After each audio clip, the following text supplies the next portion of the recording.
I named this talk Down the Plugin Rabbit Hole. I asked around what people wanted to hear about, and I thought, or most people told me they wanted to hear about plugins. So I thought I would tell a little story about how I got into it. I thought that was the easiest way to explain it. I don't want to go like super deep technical things because I don't think it's the right place. So I'm just going to tell you how I got into it essentially. So year's 2018, that's when we started actually. This was the most popular meme. I used this one a lot. I don't know if you guys used it. It was my favorite in 2018. Some of my favorite songs came out. I don't know if anyone recognizes any of these. These are my favorite albums of the year. You don't know the middle one? It's a guy from London. It's Tom Misch. You don't know this yet? Okay. It's really nice. You should listen. Okay, life was great, 2018. It was so great that we actually decided to quit our jobs. Mike and me together, we decided to quit our jobs and started a little business called Minimum Studio. This was an early mock-up iteration of it because back then we were just working with the two of us, and our idea was to just validate ideas, right? So actually this time I was still a developer. My day job was Android development. I used to write Android apps all day.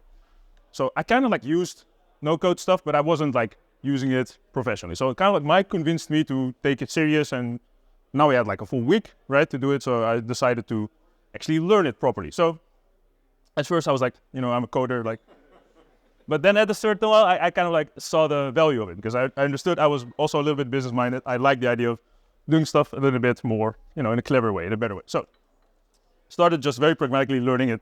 Oh, I started learning Bubble. We were all using it a little bit for our own ideas, for our small things we were trying for ourselves. But also just decided to do all the things everyone was talking about. Zapier was like a thing, right?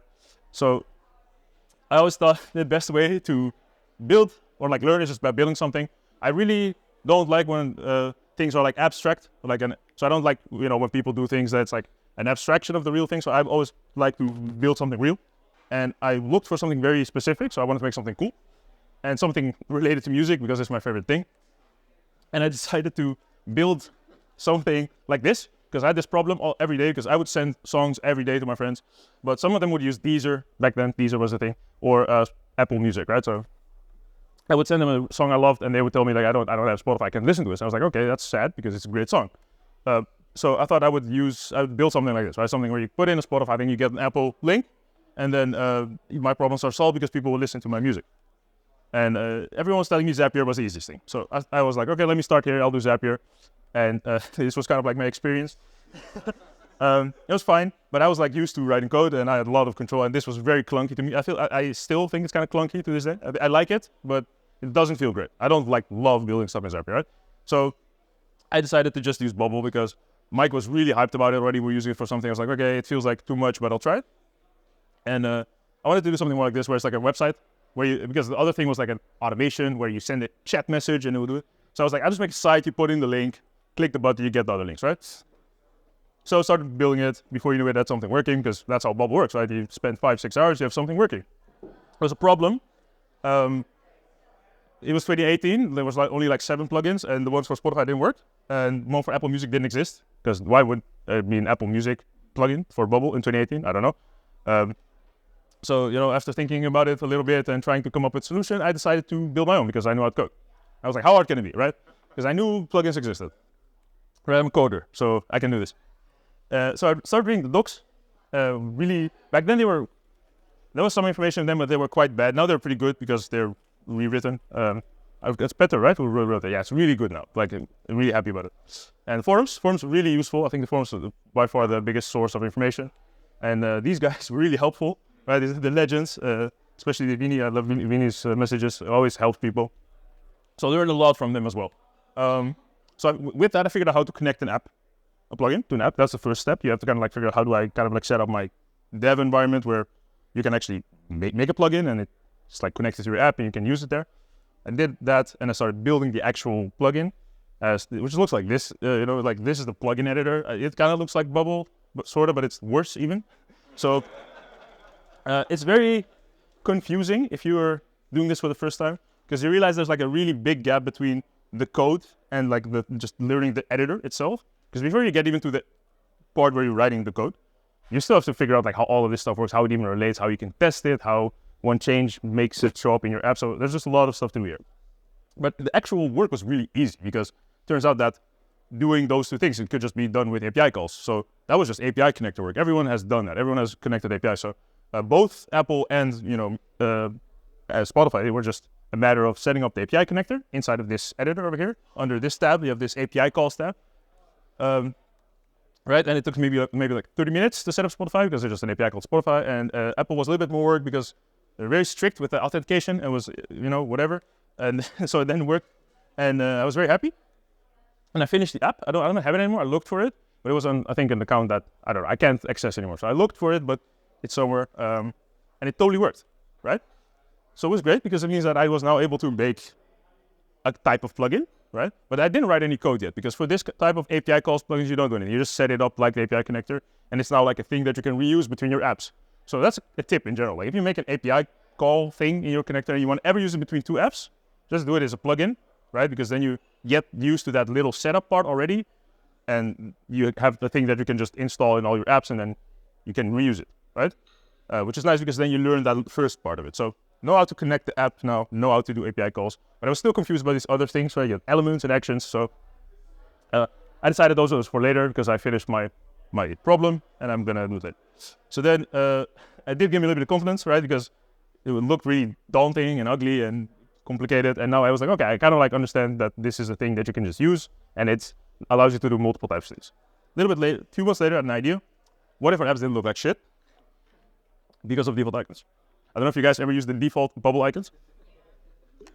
Yeah, they have like a rotate feature. I don't know why. I think it's for the spinner, but there's only one, so it's okay. So this was exactly, I think, probably 2019 or something. So these guys launched hero icons, right? The guys from Tailwind, which is really nice. I like this so much that I was like, I want to use this in my app instead of the ugly icons, right? So I started just using it by copy pasting the SVGs. I don't know if you've ever done that, where you can just like copy the SVG, put it in an HTML element. Works because Bubble lets you render SVGs, right? That was great, but it was very repetitive, right? You can copy paste it every time. So I thought this was the perfect candidate to build an element plugin. So this was the first real element plugin that I built. I think I might have tried something before this, but it was the first one where I committed to it, right? So this time I had a little bit of a different approach of doing it because I realized that if you click on a plugin, you can actually do, there's these buttons, one that says C plugin code, one that says fork. It's kind of ambiguous if you don't know what fork means, if you're not a developer, but it's essentially making a copy. So they should just call it copy, but it's making a copy of it, right? But you can also look at the code. So I realized that I could just click on any plugin that was free and click that button and just look at how it works.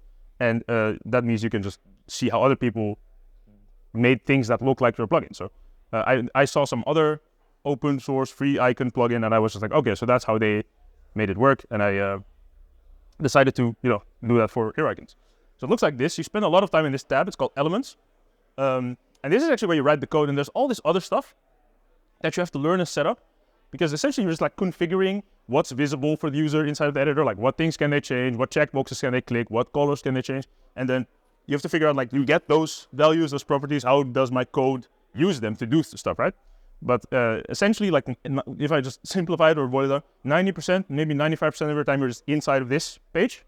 Just like copy pasting this code, putting it in VS Code, asking ChatGPT. That's what you do these days. You just try it. The computer's angry. ChatGPT. Yeah? Oh, that was expected. Come on. Can't be conference without tech issues, right? Okay. Yeah, okay. So you spend like 90% of your time inside of this page. Now there's better ways. You have stuff like Mask, which, but it's broken now. But like, without thinking about it, this is where you spend most of your time, right? So in the end, we get something that looks like this, right? Where I can render these icons, and the code actually, you tell it what icon you want to render, and then the code runs, and it renders this icon inside of this div, which gets on your page. We added a bunch of features since this is still like a plugin we maintain, and it's open source free. Everyone can use it. But yeah, like now I kind of like learned how to make an API plugin and an element one. So this probably took a few weeks to learn, because the actual code part, you can these days you can just use ChatGPT to actually get the code. So you don't even have to like learn the code. You can just use ChatGPT plus a little bit of knowledge on how to set this up, right? But there's one more that I was really confused about, which was the actions. I never understood those, so I just left it again because I was like, I don't have like a real use case for it.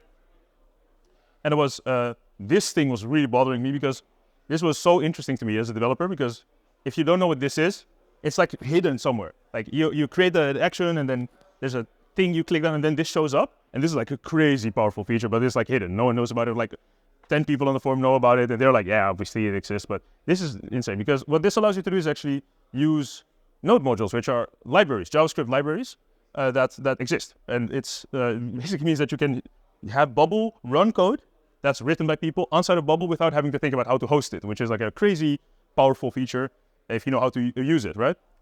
So again, a few months later, I had an opportunity to use it because we were working on a client project with Google Calendar. Everyone has used Google Calendar, has integrated with it.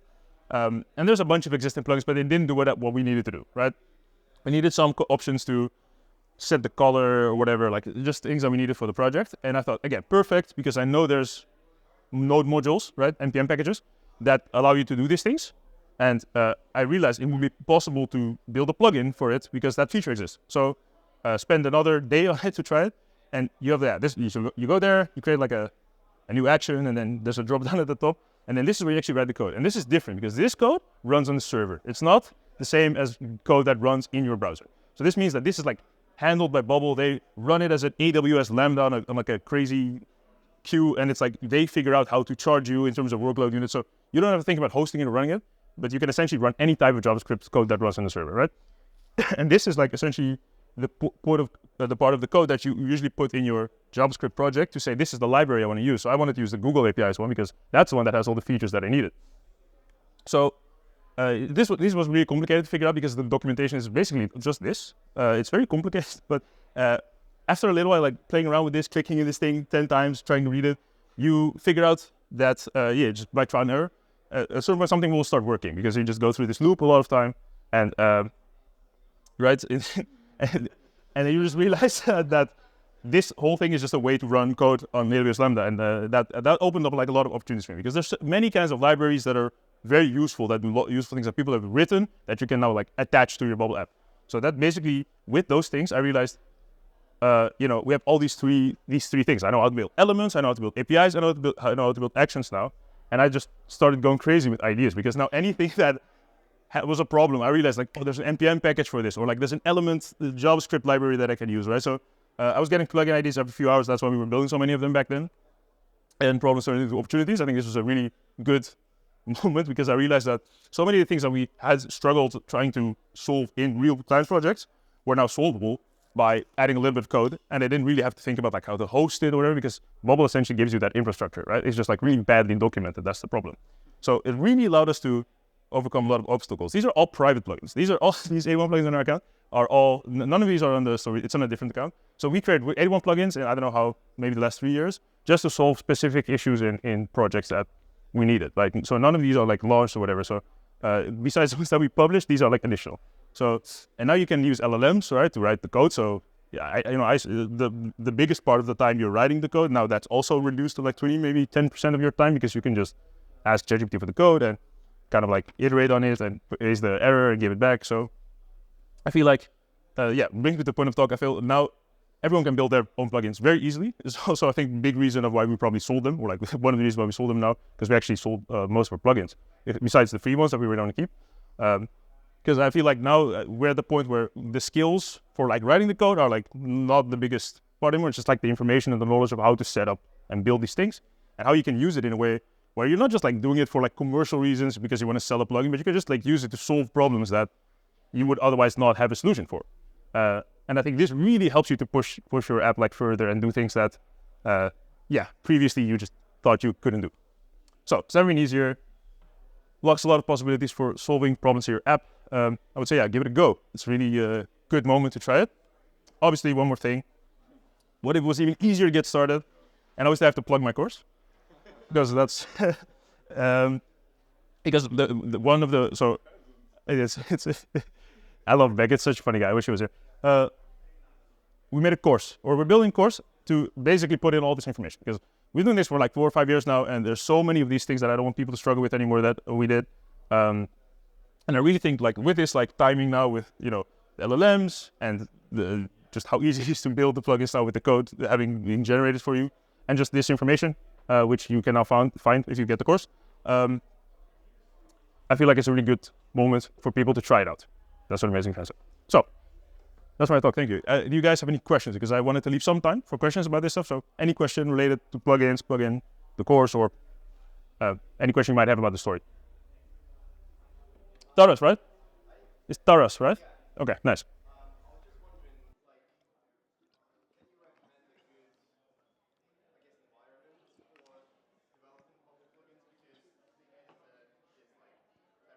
I would still start there.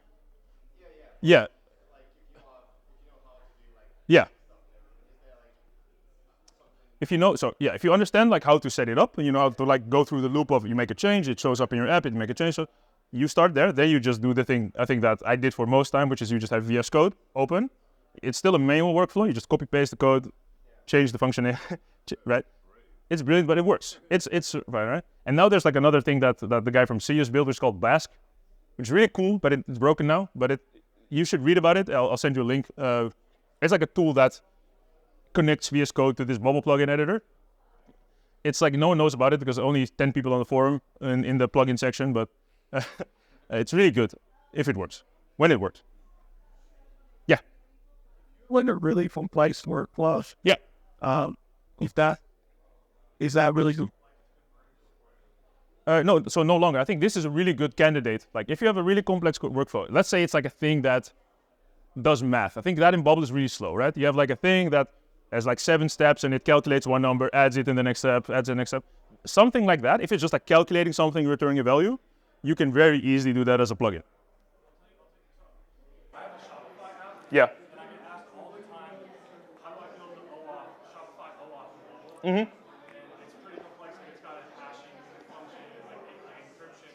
Yeah.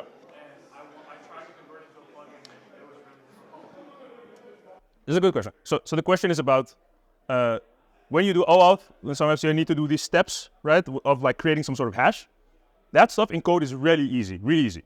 If you would ask ChatGPT, I want like a code to get me the token, this is the docs, you would be done in 20, 30 minutes. And if you know how to make that a plugin, takes you maybe an hour, you can like get rid of all those steps, all those workflows, just run one thing.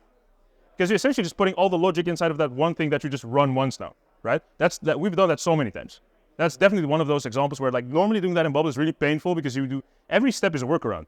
Every step that you add is you're doing a new workaround and you look at that thing, you just don't understand what it's doing. But like this is made normally with code, it's very easy to do. So that's actually interesting that there's lots of things that are easier to code than to do in Bubble. So it's actually maybe just a simpler solution to write the code sometimes. So yeah, I would definitely try that. I just didn't know where, like, all the code is on Shopify's documentation. I just didn't know where the editor thing, so. Yeah, no, but that's the thing. Like, I think you need to get over that hump. Like, and I feel like that's what I'm trying to like convince people to do because it's really ugly and kind of like unmotivating to do. But once you do, you realize it's actually not that hard. And like the problems you're going to be solving are going to be specific to the thing you're solving, which is the thing you want to solve anyway, so you're fine spending time there. But don't let you be like limited by, there's like a plugin thing that is like looks confusing. Because once you have that knowledge, which only takes you maybe a week, 2 weeks if you're serious about it, to learn, you will start to see this as things you can just solve. And you're not really thinking about it anymore. It's like, this is like a plugin, right? It's just like, I'll make a plugin to solve this problem, move on. Like it's just like a normal thing to solve. No, yeah. Matt. Go Matt first.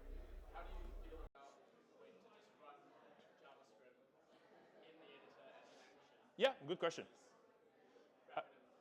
Yeah, so the mental model I tried to use is, so if it's like something that's super specific to that one page, I'm gonna only need it once, I'm gonna use that thing. So what Matt's talking about a specific thing called a toolbox plugin. I don't know if you've ever used this. Okay, so the toolbox plugin is a crazy invention. It's like essentially a way to let you use the plugin editor inside of your Bubble app without building a plugin. So if you're using that, you're already doing this. You're just like doing it inside of the Bubble editor instead of the plugin one. So the question is like, when do you use that plugin versus building a plugin? Essentially is the question, right? And I would say like, you have a function called run JavaScript, which just runs on the page. If it's something you need once for one page, I'll use that. If it's something that I want to kind of like change and update and kind of like keep track of and have like a log and a history, and if the code gets a little bit long, I will make a plugin of it. Because it's essentially the same thing. It's essentially just code that runs on the page. But yeah, I think it just depends on if you want to reuse it and if you're gonna like make a bunch of changes to it. So I think the run JavaScript feels like a hack, but you can make the trade-off whether or not it's worth it. I would most of the time just say build a plugin, because once you've done it a few times, it takes you 10 minutes to do. Okay, I think you were first. Yeah, so do you think there's any obvious kind of things that stand out as like you can't do, any obvious limits? It's a good question. In a way, yeah. Okay, so the way to think about it is the things that are possible. I think it's an easier way to answer. Is any code that runs on a website, you can put in a plugin. Because any code that, if you've seen anything that works in your browser that you use on a website, you can make a plugin for it, right?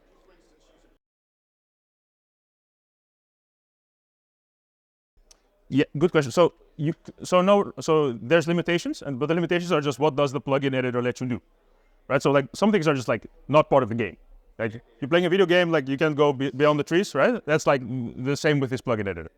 So you can't write Python because it only allows you to write JavaScript. So what you could do, you could find the Python code, find out how to write the equivalent JavaScript, and build a plugin for that. That would work. That's as well. Like, and if there's a Python thing, there's usually a JavaScript thing for it as well. So you probably just need to research a bit more. I think it was one more end there. Yeah. Absolutely. Some things were not possible because they're just not doable by design in Bubble. Like some things are just like not suited for it. That's what I'm trying to say with like sometimes if you can write a little bit of code that just runs in like 100 milliseconds, does a few calculations. In Bubble, if that's like 7 steps, each step takes like a second or two. And now that whole thing is like a minute long. But if you run that in a JavaScript function, it's like 100 milliseconds, maybe. So absolutely, we use this so many times to just make things that were super slow, just like usable. Not even just fast, just like usable. Yeah.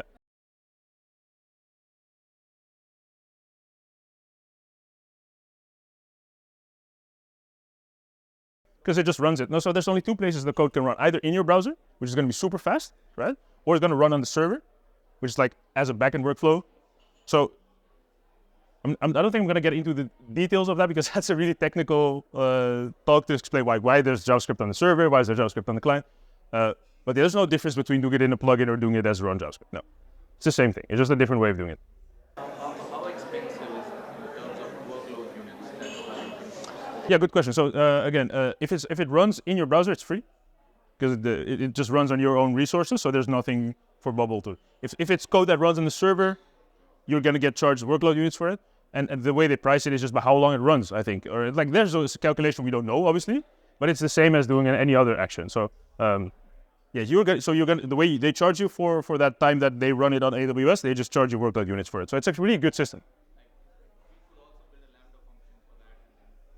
Yeah, if you ever use that, okay, I think my time's up. But just to answer the last question, you can do that. If you're using a Lambda function, you can use a Bubble function for it, an action. Okay, I think time's up, guys. Thank you very much. Thank you.